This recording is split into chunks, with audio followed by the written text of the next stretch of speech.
ನಮಸ್ಕಾರ. ಸಿಬಿಎಸ್ ವಾರ್ತೆಗಳಿಗೆ ಸ್ವಾಗತ. ವಾರ್ತೆಗಳ ವಿವರ.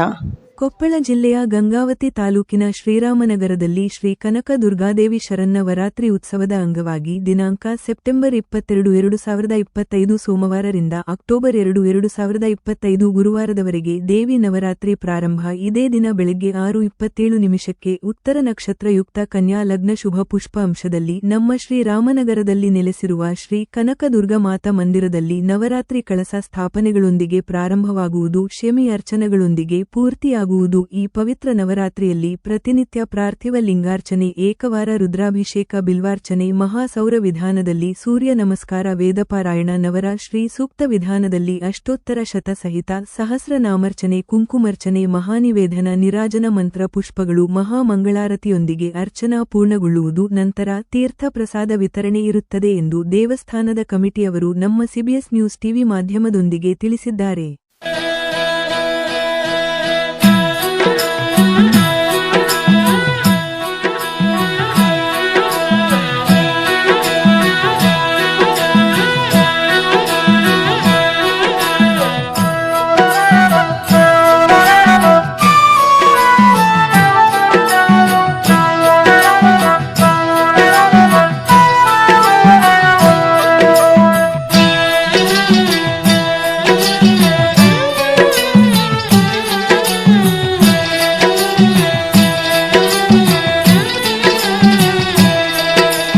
ಭಂಡಾರವಿಡುತ್ತಾಯಿ ಹುಲಿಗೆಮ್ಮ ಭಂಡಾರವಿಡುತ್ತಾಯಿ, ಭಂಡಾರವಿಡುತ್ತಾಯಿ ಹುಲಿಗೆಮ್ಮ ಭಂಡಾರವಿಡುತ್ತಾಯಿ, ಭಂಡಾರವಿಟ್ಟು ಬಂಗಾರದಂಥ ಬಾಳ ನೀಡುತ್ತಾಯಿ, ಭಂಡಾರವಿಟ್ಟು ಬಂಗಾರದಂಥ ಬಾಳ ನೀಡುತ್ತಾಯಿ.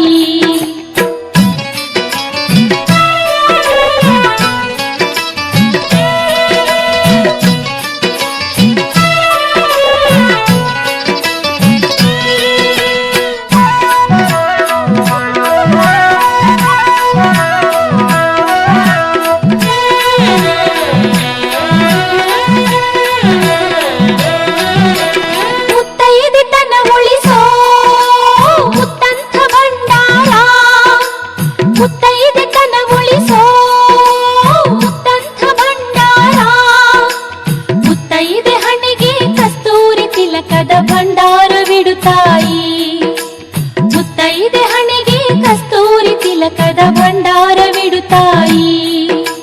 ಹೆತ್ತ ಮನೆಯ ನೆನೆಸೋ, ಹೊಕ್ಕ ಮನೆಯ ಬೆಳೆಸೋ, ಹೆತ್ತ ಮನೆಯ ನೆನೆಸೋ, ಹೊಕ್ಕ ಮನೆಯ ಬೆಳೆಸೋ, ಸತ್ಯ ಶರಣೆಯರ ಕಂಕಣ ಕಾಯುವ ಭಂಡಾರವಿಡುತ್ತಾಯಿ, ಸತ್ಯ ಶರಣೆಯರ ಕಂಕಣ ಕಾಯುವ ಭಂಡಾರವಿಡುತ್ತಾಯಿ, ಭಂಡಾರವಿಡುತ್ತಾಯಿ ಹುಲಿಗೆಮ್ಮ ಭಂಡಾರವಿಡುತ್ತಾಯಿ, ಭಂಡಾರವಿಟ್ಟು ಬಂಗಾರದಂಥ ಬಾಳ ನೀಡುತ್ತಾಯಿ.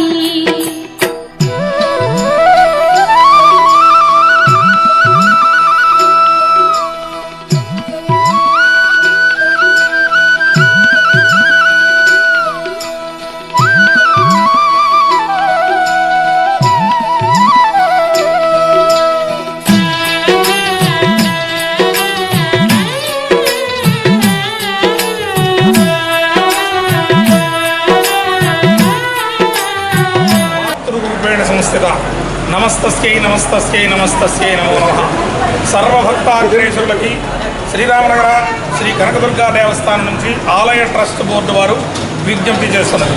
సర్వభక్తాగ్రేసులు రాష్ట్ర వ్యాప్తంగా ఉన్నటువంటి మరియు ఇతర రాష్ట్రాల నుంచి, దేశవ్యాప్తంగా ఇతర దేశాల నుంచి వచ్చేటువంటి సర్వభక్తులకి కూడా అనేకమైనటువంటి శుభాలు కలగాలనే ఉద్దేశంతో ప్రతి సంవత్సరం మహావైభవపేతంగా జరగబడుతున్నటువంటి ఈ నవరాత్రోత్సవాలలో ప్రతినిత్యము కూడా పార్థివ లింగార్చనము, సూర్య నమస్కారములు, మహన్యాసపూర్వక ఏకవార రుద్రాభిషేకము, బిల్వాష్టోత్తరము, కుంకుమార్చనలు, సాయంకాల సమయంలో సహస్ర అష్టోత్తర లలిత కుంకుమార్చనము, అలాగే మహామంగళహారతి, వేదస్వస్తి, నీరాజన మంత్రపుష్పములు, మహా అన్నప్రసాద వితరణము మొదలైనటువంటి కార్యక్రమాలు ప్రతినిత్యము జరుగుతాయి.